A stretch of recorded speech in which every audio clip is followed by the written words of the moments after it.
श्री कृष्ण द्वारा कहे गए ज्ञानवर्धक अनमोल वचन।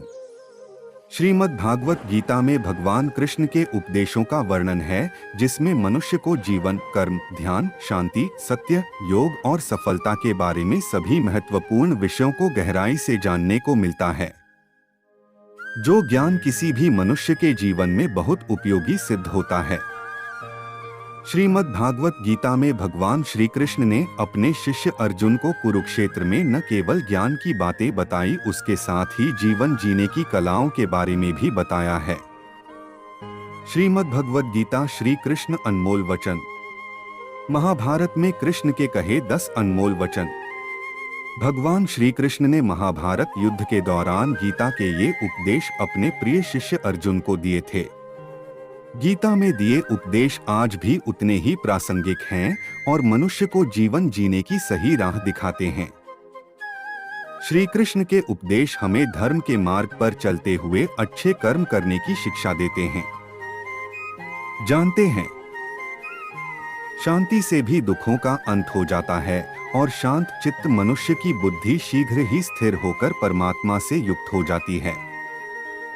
हमारी आस्था की परीक्षा तब होती है जब हम जो चाहे वो न मिले और फिर भी हमारे दिल से प्रभु के लिए शुक्रिया ही निकले।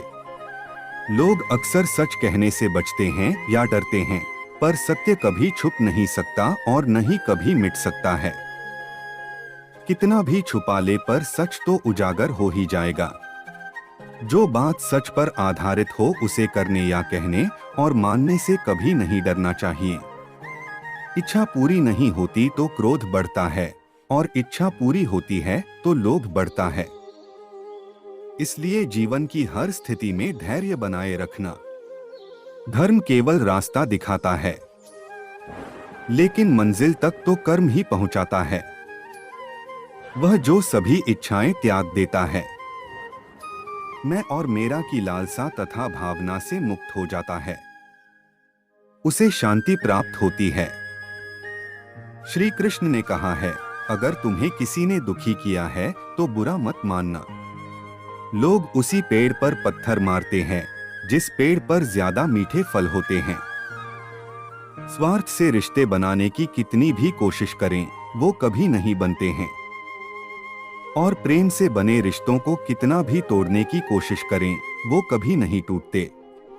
अगर व्यक्ति शिक्षा से पहले संस्कार, व्यापार से पहले व्यवहार और भगवान से पहले माता पिता को पहचान ले तो जिंदगी में कभी कोई कठिनाई नहीं आएगी। जिस मनुष्य ने जवानी में बहुत पाप किए हैं, उसे बुढ़ापे में नींद नहीं आती। श्री कृष्ण कहते हैं कि मनुष्य को अपने मन को बार बार समझाना चाहिए कि ईश्वर के सिवा उसका कोई नहीं है। परिवर्तन इस संसार का नियम है। कल जो किसी और का था, आज वो तुम्हारा है एवं कल वो किसी और का होगा। विषयों का चिंतन करने से विषयों की आसक्ति होती है। आसक्ति से इच्छा उत्पन्न होती है और इच्छा से क्रोध होता है। क्रोध से सम्मोहन और अविवेक उत्पन्न होता है। जो कुछ हुआ अच्छे के लिए हुआ, जो हो रहा है अच्छे के लिए हो रहा है, जो होगा वह भी अच्छे के लिए ही होगा। मेरे लिए न कोई घृणित है और न ही कोई प्रिय, न कोई निर्धन है और न ही कोई धनी, बस जो भक्ति भाव के साथ मुझे याद करते हैं, मैं उनका हूँ और वो मेरे।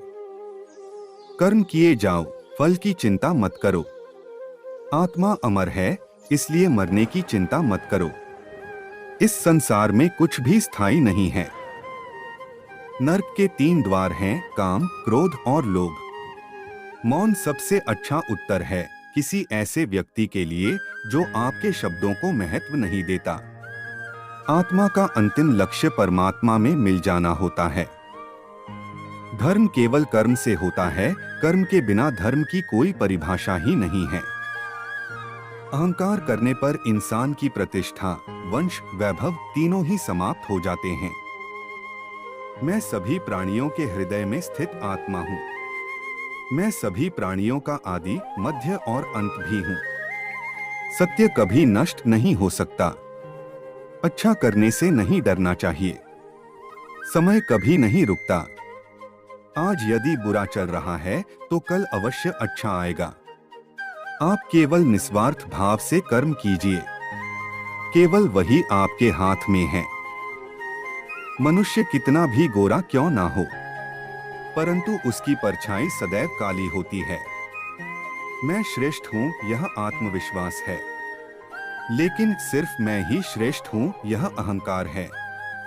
व्यक्ति जो चाहे बन सकता है यदि विश्वास के साथ इच्छित वस्तु पर लगातार चिंतन करें।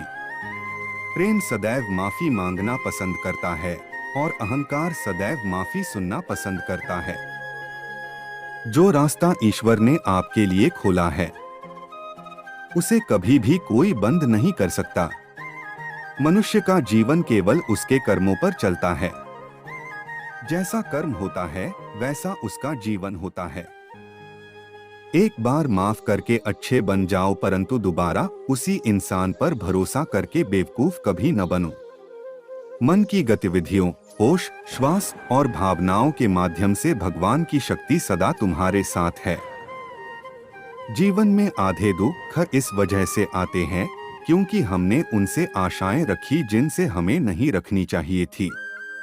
मैं ही इस सृष्टि की रचना करता हूँ, मैं ही इसका पालन पोषण करता हूँ और मैं ही इस सृष्टि का विनाश करता हूँ। जब संसार में धर्म की हानि होगी, अधर्म की विजय, तब मैं इस पृथ्वी पर अवतार लूंगा।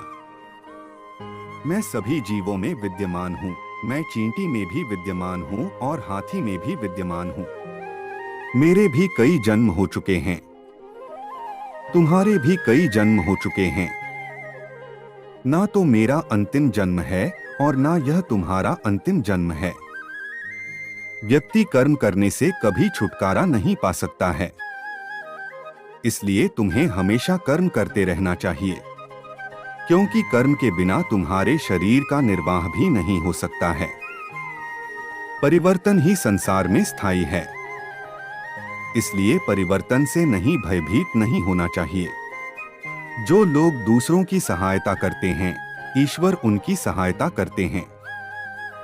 जब यह संसार ही स्थायी नहीं है तो इस संसार की कोई वस्तु कैसे स्थायी हो सकती है।